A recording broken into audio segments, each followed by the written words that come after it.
Hello and welcome to another edition of Enta Asks. Joining me today is Kashan Awais, founder of YYC Business Solutions, Inc. Kashan has approximately 22 years of experience working in organizations of different sizes and structures. He helps companies with issues surrounding strategy, talent, management, and process improvement. Welcome, Kashan. Thank you very much. Thanks for having me here. It's a pleasure. Fantastic. So tell us about YYC. What does YYC mean? Yeah, that's interesting. So it's the name YYC. It's a combination of two words, which is Nabu and Minerva. So these were two deities that represented knowledge and wisdom in ancient Eastern and Western cultures. So besides the knowledge that we want to give to our clients, the name also represents diversity and a global perspective. So that's about the name. And about our mission or the target markets that we want to cater to. So we serve all types of clients, but in particular, we cater to the needs of small businesses and startups. And the reason being that this sector constitutes like 1/3 of Canada's GDP, and it accounts for more than 95% of the employment of our workforce. So imagine the contribution of this sector and look at the conditions that they operate in, and look at the mortality rate. So about half of these startups or small businesses are not able to survive beyond their 10th anniversary, which is shocking. So we want to extend our help to these small companies, small businesses, and we want to help them with a long-term strategy that would help them achieve a sustainable growth. So that's what our mission is. Excellent. Oh, that's really great. And I like that you have the global view, the East and West, because we're going to talk about the global pandemic right now. And, with companies, especially these small companies, they're dealing with a lot of cuts. So with your expertise, tell us is there like a recipe for these companies to help reduce costs through operational efficiencies? Maybe something that can be kind of universally applied? Yeah, that's a great question. So like the issue of reduction of cost, that ties into an organization's overall objective of achieving efficiency. And when companies are talking about efficiency, generally what they mean, or generally what they think about it, is a simplified definition, which means getting maximum output through minimum amounts of input. And input of any kind, whether it's human resource, whether it's raw material, whether it's technology, they all have an element of cost associated with them. So generally what happens is that when managers start on the journey of cost reduction, traditionally it's in response to things like new objectives given to them by top management, or in response to a economic downturn, like this global pandemic of COVID. So essentially what happens is that they are operating under a condition which we call bounded rationality. Right? They want to achieve the objective as fast as possible and through means as simple as possible. And like with that perspective, they would resort to something like downsizing or compromising in product or service quality. But I guess this is a quick fix. It's not a sustainable strategy.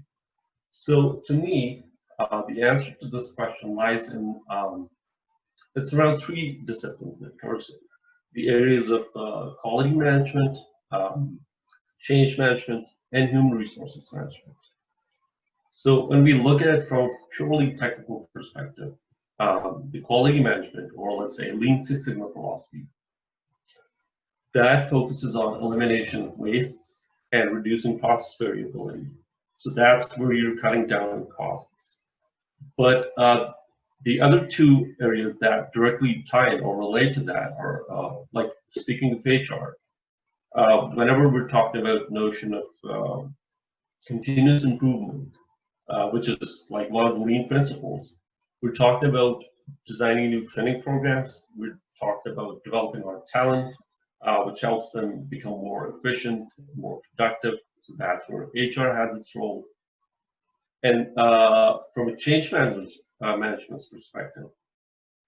Whenever we talk about a new project being implemented, or a new process being designed, or a new training program being conducted, we essentially mean that there is going to be, or there is, a departure from old ways of doing things to a new one, which is ideally more efficient and more, it's better than the old one.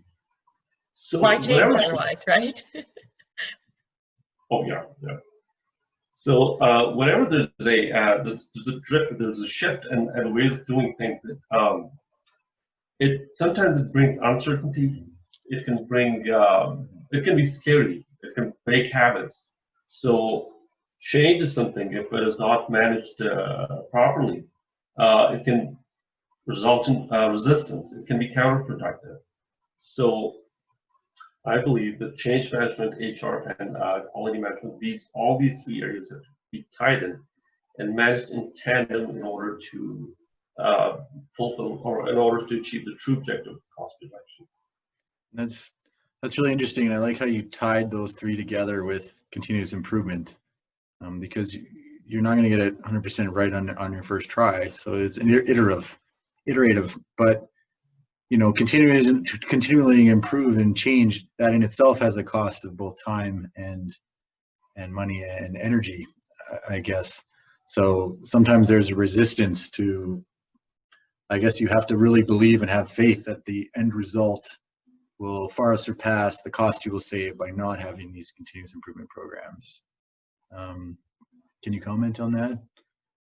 Yeah, and there's another thing I would just like to add here. I mean, another important variable that kind of plays in the back end, like whenever we're talking about any endeavor, that's organizational culture.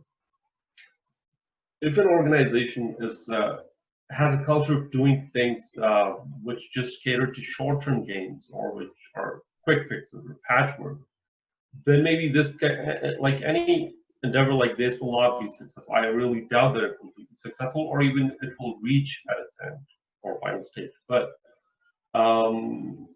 if top management of an organization has that commitment, it has that drive to build that culture, where they see these costs as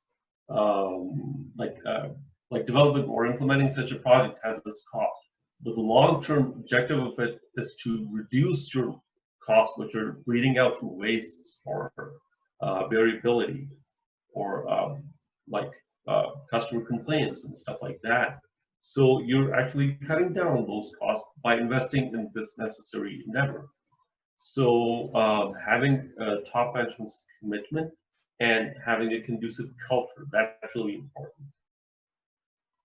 Yeah, and I think, you kind of touched on this a little bit, is you're looking at, we call it continuous improvement, but really a strategic improvement. Where are you going to get the most bang for your buck when you implement these changes? Because change is hard, it hurts, So how would you suggest a company kind of does an evaluation?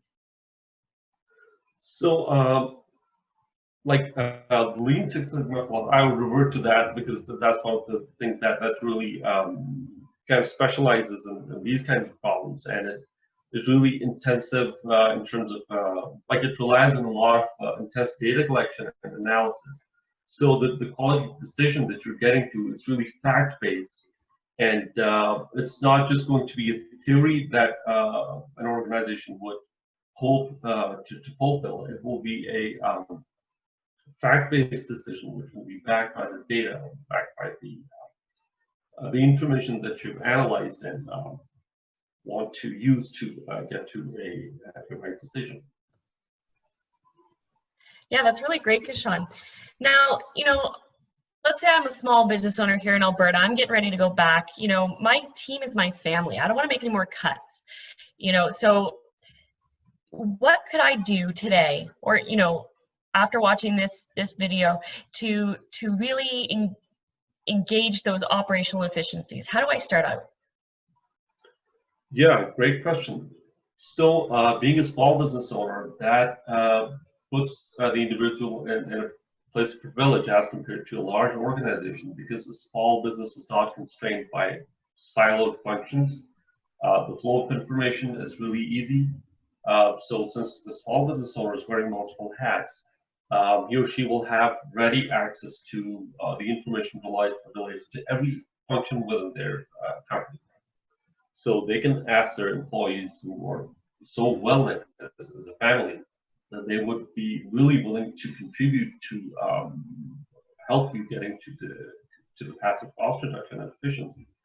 So make sure that it's a quantitative data that you're relying on. You're collecting data from every function or like every process that touches your flow or your value stream map, and to make a fact-based decision based on this data that you collect.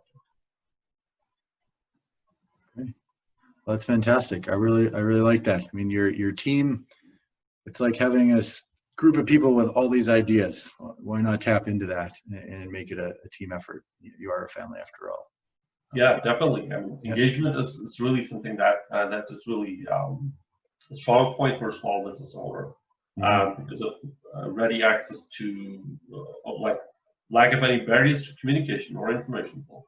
So engagement is something that could be capitalized on in order to achieve this ultimate goal of efficiency. Right. Or they can if they get stuck, they can just talk to you. Yeah. That'll be awesome. Okay. Well, thanks so much, Kashan. Appreciate it. Thank you very much for having me. Thanks a lot.